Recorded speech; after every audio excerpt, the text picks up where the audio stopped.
आप देख रहे हैं भारत एक्सप्रेस और मैं हूं आपके साथ आंचल मित्तल। लोकप्रिय टीवी शो क्यों की सास भी कभी बहू थी इन दिनों हाई वोल्टेज ड्रामा से भरपूर है। कहानी में एक के बाद एक ट्विस्ट आ रहे हैं और दर्शक हर एपिसोड में कुछ नया देखने को पा रहे हैं। हाल ही में शो में दिखाया गया कि अंगद जेल से रिहा हो चुका है और उसे फंसाने वाले शख्स की पहचान भी हो चुकी है। दूसरी ओर परिधि की शादी तय हो गई है, लेकिन उसके आसपास उठते सवाल इस रिश्ते पर खतरे की घंटी बजा रहे हैं। देखिए, पहले ही आपको बता रहे हैं कि इस वीडियो में आपको थोड़े से स्पॉइलर मिल सकते हैं।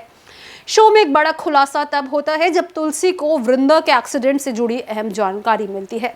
स्केच आर्टिस्ट द्वारा बनाए गए चित्र के माध्यम से तुलसी को पता चलता है कि वृंदा का एक्सीडेंट किसी और ने नहीं बल्कि वीरेन ने किया था। इस बात से तुलसी पूरी तरह हिल जाती है, लेकिन वो चुप नहीं बैठती। जब तुलसी वीरेन से इस बारे में बात करती है तो वो शराब के नशे में एक्सीडेंट करने की बात मान लेता है, मगर बात यही खत्म नहीं होती। वीरेन तुलसी को धमकी देता है कि अगर उसने ये राज किसी और को बताया तो वो परिधि की निजी जिंदगी की बातें बाहर उजागर कर देगा। उसका दावा है कि परिधि का एक अफेयर था और वो इसका फायदा उठाकर उसकी शादी तोड़ देगा। वीरेन की धमकी के बावजूद तुलसी पीछे नहीं हटती। वो सीधे मिहिर के पास जाकर उसे परिधि का रिश्ता तोड़ने के लिए कहती है। साथ ही वो ये भी बताती है कि वीरेन ने ही अंगद को झूठे आरोपों में फंसाने की साजिश रची थी। ये सुनकर मिहिर और पूरा परिवार हैरान रह जाता है। इन गंभीर सिचुएशंस के बीच वीरानी परिवार में रक्षाबंधन का पर्व धूमधाम से मनाया जा रहा है। ऋतिक और अंगद मिलकर परिधि को चिढ़ाते हैं और माहौल को हल्का बनाते हैं।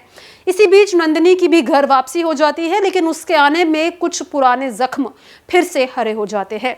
दूसरी तरफ वृंदा की माँ और उनके भाभी उसके साथ छल करने की कोशिश करते हैं। एक सीन में जब वृंदा का भाई उसे पैसे देने वाला होता है तो उसकी भाभी चुपके से लिफाफे से पैसे निकाल लेती है। जब भाई को इस बात का पता चलता है तो वो क्रोधित हो जाता है। इधर परिधि रणविजय को जलाने के लिए सोशल मीडिया पर एक फोटो पोस्ट कर देती है।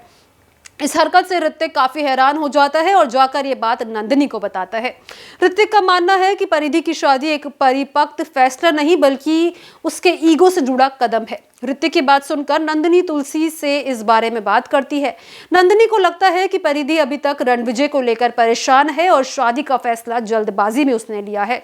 जब ये बात परिधि को पता चलती है तो वो भड़क जाती है। अपकमिंग एपिसोड में परिधि अपनी भाभी नंदिनी को जमकर खरी खोटी सुनाती नजर आएंगी। वो कहेगी, भाभी आप मेरी शादी में आशीर्वाद देने आई हो या इसे तोड़वाने? अगर रहना है तो चैन से रहिए। इस टकराव से ये साफ है कि आगे आने वाले एपिसोड में ड्रामा और भी बढ़ने वाला है। अब आप इस नेक्स्ट एपिसोड के लिए कितना एक्साइटेड हैं कमेंट बॉक्स में जरूर शेयर करें और इस शो से जुड़ी तमाम गपशप के लिए हमारे चैनल को जरूर सब्सक्राइब करें।